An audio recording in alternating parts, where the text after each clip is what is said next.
छत्तीसगढ़ पिछले 4 दिनों से एक बिल्कुल ही अलग तनाव झेल रहा है। सांप्रदायिक तनाव की बात हमने कल भी यहाँ पर की थी, लेकिन वह मामला थमते नहीं दिख रहा है। उसका सामाजिक स्तर पर एक नया विस्तार हो रहा है जिसको समझने की ज़रूरत है।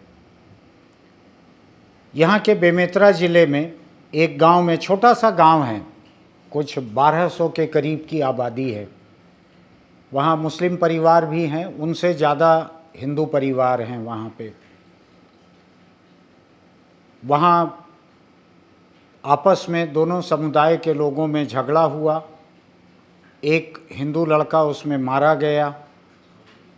उसको लेकर बहुत ज़्यादा तनाव हुआ गांव में। वहाँ विश्व हिंदू परिषद, आरएसएस, भाजपा सभी के लोग पहुँचे। वहाँ तनाव और भड़क रहा था। एक मकान को आग लगाई गई, गाड़ी जलाई गई, कई तरह के तनाव वहाँ पर हुए और पूरे छत्तीसगढ़ को बंद करवाने का आह्वान किया विश्व हिंदू परिषद ने और भाजपा ने उसका साथ दिया। और एक हिंदू नौजवान मारा गया था, इसलिए वो पूरी तरह से बंद कामयाब भी हुआ। सारा बाज़ार सब कुछ बंद रहा। लेकिन बात वहाँ पे थम नहीं रही है। रात होने तक, ऐसी खबर है कि रात होने तक 2 और लाशें वहाँ पर मिली, लेकिन कुछ खबर ये भी कहती है कि अगली सुबह मिली। जो भी हो, कल सुबह ये खबर आई कि 2 मुस्लिम बाप बेटे थे, वो बकरी चराने गए थे गांव के बाहर। उन दोनों की लाशें मिली हैं। उनको देखने वाले लोगों का ये कहना है कि लाठियों से पीट पीट कर उनको मारा गया है और वैसी चोटों से ही उनकी मौत हुई है। ये खबर सामने आई, लेकिन वो बात भी कल की हो गई। अब एक नया तनाव शुरू हो रहा है और ये नया तनाव खतरनाक है। कल जगदलपुर में, बस्तर का मुख्यालय है जगदलपुर, वहाँ पर विश्व हिंदू परिषद की तरफ से सड़क के ऊपर एक प्रदर्शन के बीच ये शपथ ली गई और शायद लाउड स्पीकर पर शपथ दिलवाई गई और वहाँ मौजूद सैकड़ों लोगों ने उस शपथ को दोहराया, जिसमें कहा गया कि कोई भी हिंदू, अब किसी भी गैर हिंदू, और ख़ासकर 2 धर्मों का नाम लिया गया कि ईसाई और मुस्लिम, इनसे किसी भी तरह का आर्थिक लेन देन न करें, कारोबारी लेन देन न करें, इनसे कोई भी सामान न खरीदें। एक किस्म से इनके पूरे आर्थिक बहिष्कार की शपथ दिलाई गई। लोगों ने वो कसम खाई वहाँ पे, सब लोगों ने। उस वीडियो को देख रहा था मैं, तो उसमें बस्तर के राजघराने के जो राजकुमार हैं, जो पिछली भाजपा सरकार में मंत्री स्तर का दर्जा प्राप्त एक निगम या आयोग के अध्यक्ष थे, वो भी उसके बीच मौजूद थे। और भी सारे लोग भाजपा के या हिंदू संगठनों के लोग वहाँ पर थे। इस शपथ को बार बार दोहराया गया, कहने के लिए गैर हिंदू कहा गया, लेकिन इन्हीं 2 धर्मों को दोहराया गया। और भी गैर हिंदू धर्म हैं, जैन हैं, बौद्ध हैं, सिख हैं, लेकिन उनकी चर्चा नहीं हुई। केवल ईसाई और मुस्लिम, इन 2 के कारोबार, लेन देन, खरीदारी के पूरे बहिष्कार की शपथ दिलवाई गई। ये सभी आज यह संकल्प लेता हूं या लेती हूं भैया कि पूर्ण रूप से गैर हिंदू, चाहे वो मुस्लिम हो या ईसाई हो, किसी भी प्रकार का व्यापारिक लेन देन नहीं करेंगे।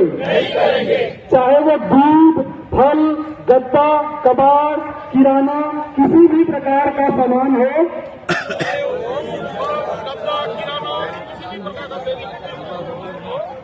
मुस्लिमों से क्रय नहीं करूंगा। मैं यह प्रतिज्ञा लेता हूं कि उनका पूर्ण रूप से आर्थिक बहिष्कार करूंगा। प्रभु श्री राम से प्रार्थना करते हैं कि हमारे इस संकल्प को पूरा करने की उपयुक्त शक्ति दें और मनोवृत्ति प्रदान करें। हमारी प्रतिज्ञा संपूर्ण हुई। जय जय श्री राम। अब सवाल ये उठता है कि एक तरफ बेमेतरा जिले में ये जो हिंसा हुई है, उस हिंसा को किसी तरह करीब 1000 पुलिस वालों को तैनात करके, यानी गांव की आबादी जो है करीब करीब उतनी ही आबादी पुलिस वालों की तैनात की गई है।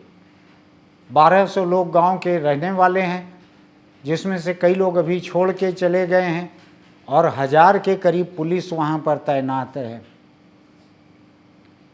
ऐसे तनाव के बीच में सड़क के ऊपर रास्ता रोककर इस तरह का लाउडस्पीकर पर दोहराया जाने वाला ये खुला आह्वान, ये छत्तीसगढ़ के लिए एक बड़ा खतरा है। सरकार या पुलिस तो अपने तरफ से जो पहली हत्या हुई या मौत हुई, उसमें करीब 11 मुस्लिम लोगों की गिरफ्तारी हो चुकी है। जो 2 मुस्लिम लोगों की लाशें मिली, उसके लिए तलाश की जा रही है, जांच की जा रही है कि किसने मारा है। तो मैं उसके पुलिस के नतीजे के पहले किसी नतीजे पे पहुंचना नहीं चाहता, लेकिन ये जो आर्थिक बहिष्कार, कारोबारी बहिष्कार, लेन देन के बहिष्कार की जो बात हो रही है, ये इस प्रदेश को कहाँ ले जाएगी। और एक और ऐसा मुझको याद पड़ रहा है बहिष्कार, जो बड़ा छोटा सा हुआ था, बहुत संगठित रूप से नहीं हुआ था, उसके पीछे भाजपा या विश्व हिंदू परिषद जैसे लोग नहीं थे। ये सरगुजा के इलाके में, छत्तीसगढ़ का एक दूसरा इलाका है सरगुजा, वहाँ पर एक नए साल के जश्न में कोई झगड़ा हो गया, मारपीट हो गई। तो उसमें कुछ हिंदू लोगों ने ऐसी शपथ ली थी कि किसी मुस्लिम समुदाय से कोई भी लेन देन नहीं करेंगे, लेकिन वो बात आई गई हो गई थी। वो बहुत संगठित रूप से नहीं थी, बहुत बड़े पैमाने पर नहीं थी, लेकिन ये मामला तो बहुत बड़े पैमाने पर है, बहुत संगठित रूप से है। और ये जो फ्लैश पॉइंट अभी बना हुआ है छत्तीसगढ़ में, टकराव का इलाका, कवर्धा और कवर्धा से थोड़ी ही दूर का ये इलाका जहाँ पर ये ताज़ा घटनाएं हुई है, इसके पहले कवर्धा में भी ऐसी घटनाएं हुई थी। तो इन दोनों को मिला कर देखें तो ये मैदानी इलाका यहाँ तनाव चल रहा है। बस्तर का आदिवासी इलाका, जहाँ पर आदिवासियों के ईसाई बनने को लेकर एक विरोध चल रहा है, हिंदू संगठनों की तरफ से, भाजपा की तरफ से थोड़े बहुत मारपीट और तनाव की नौबत भी आई है।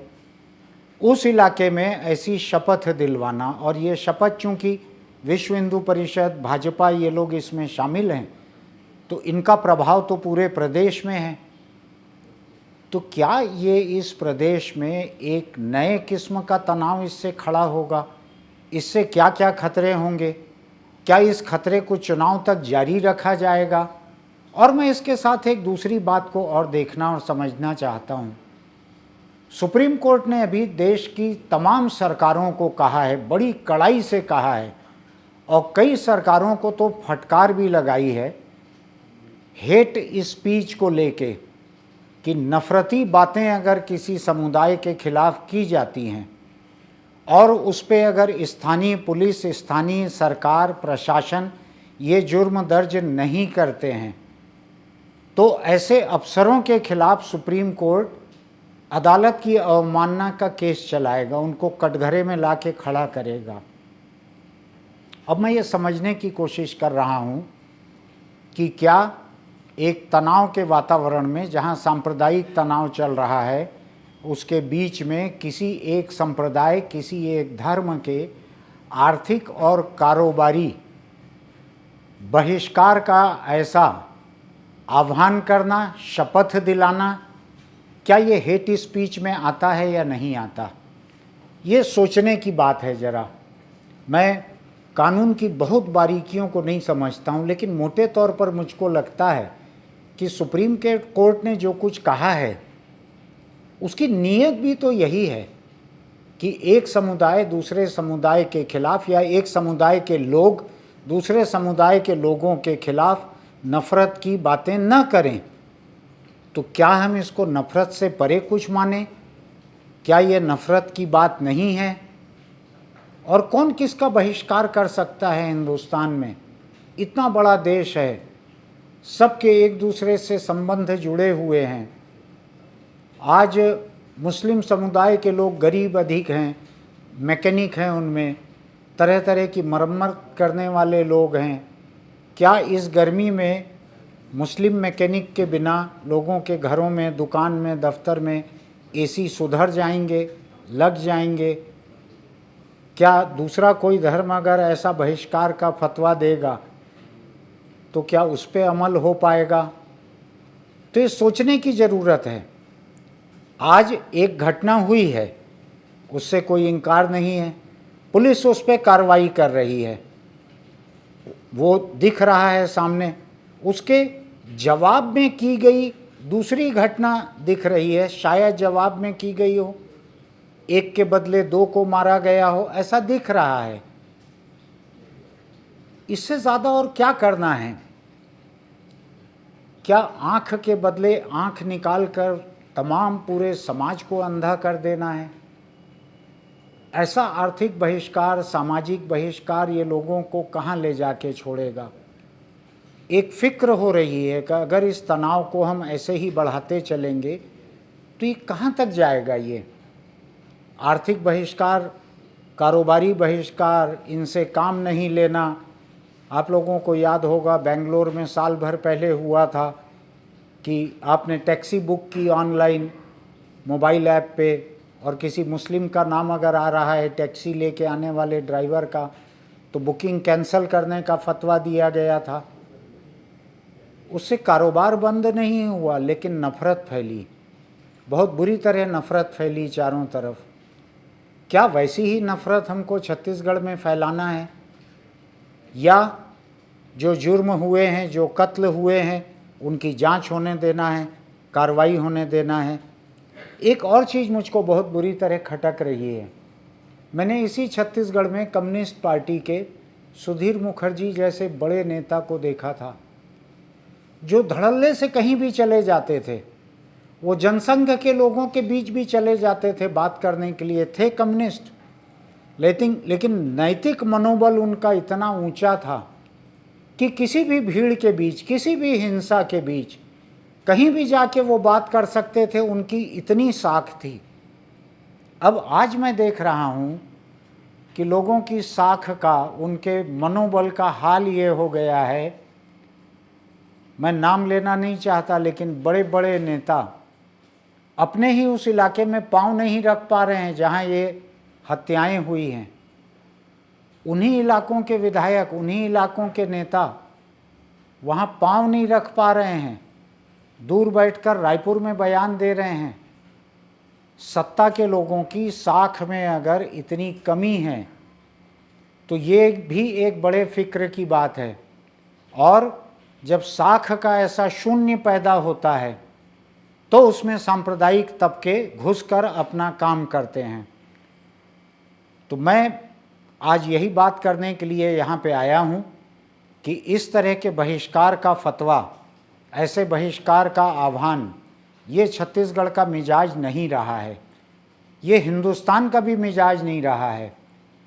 जिनको फ्रिंज एलिमेंट कहते हैं, जो किनारे के हाशिए के काम करने वाले लोग हैं, ऐसा कहते हैं, वो इस तरह के फतवे देते रहते हैं, आह्वान करते रहते हैं। तो आज इस मुद्दे पर इतना ही। ऐसे किसी भी आह्वान के बारे में, ऐसे फतवे के बारे में सोचने के पहले भी ये सोचिएगा कि हम समाज में और कितना तनाव खड़ा कर सकते हैं। उतना तनाव खड़ा होने के बाद कौन महफूज रह जाएगा यहाँ पे? ये हमने देख लिया है कि पहले दिन एक लाश गिरी, 2 दिन बाद 2 लाशें गिर गई। लाश गिराने के मुकाबले में कोई सुरक्षित नहीं रह जाएगा, ये याद रखिएगा।